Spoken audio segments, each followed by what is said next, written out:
सानहाए मुरीद के आपके सामने है, जिसके अंदर सैकड़ों लोग जो हैं उनको खून के अंदर नहला दिया गया। और आपको पता है कि हमारा तहरीक लब्बैक के साथ किसी किस्म का कोई ताल्लुक नहीं, बल्कि मादी के अंदर कई मसाजिद के मामलात के अंदर हमारा उनके साथ उलझाव भी हुआ। लेकिन मुआशरे के अंदर किसी इंसानी जान का तलफ हो जाना यह मामूली वाक़या नहीं है, बल्कि जिसने एक इंसान को कत्ल किया उसने पूरी इंसानियत को कत्ल किया। हम इस सानहे के ऊपर दिल की गहराइयों के साथ दुख को महसूस करते हैं। इस मसले के अंदर पुलिस का मौक़िफ़ ये है कि वो जारहियत का मुजाहरा करने वाले थे। वो तहरीक लब्बैक का मौक़िफ़ ये है कि हमारे बेगुनाह साथियों को शहीद किया गया है। हम इस मसले के अंदर हुक्काम बाला से इस बात का मुतालबा करना चाहते हैं कि वक़्त आता भी रहता है, जाता भी रहता है, चुनाचे इसी वक़्त को मुस्तकिल नहीं समझना चाहिए। आज जो लोग साहिब इक़्तिदार है, मुमकिन है कल वो काल कोठरियों के अंदर हों, और जो आज काल कोठरियों के अंदर है मुमकिन है साहिब इक़्तिदार हों। चुनाचे किसी की जान माल इज्जत को दाव पे किसी मुल्क के अंदर लगना किसी भी तौर पर जायज़ और दुरुस्त बात नहीं है। हमारे मसलक के बहुत से उलमा मेरी इस राय से इख्तिलाफ कर सकते हैं,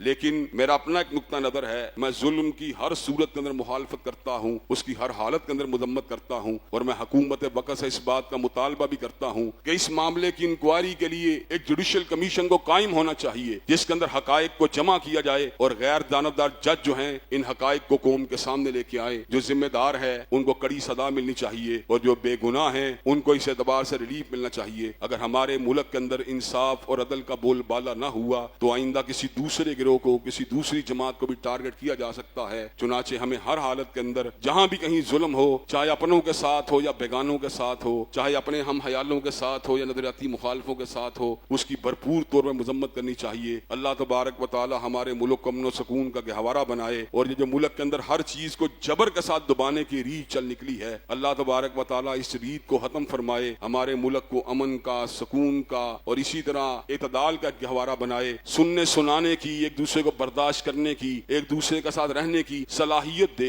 मेरा जो भी मौक़िफ़ है मुझे दलील के साथ पेश करने का हक है। अगर किसी दूसरे को मेरी बात कबूल नहीं है, दलील के साथ मुस्तरद करने का उसको भी हक हासिल है। इसी तरह इल्म भी परवान चढ़ता है, इसी तरह मुआशरे के अंदर अफकारों का फैलाव भी होता है। लेकिन किसी को खत्म कर देना, किसी को मिटा देना, किसी को गिरा देना, ये रीत किसी भी तौर पर हमारे मुल्क के लिए दुरुस्त नहीं है।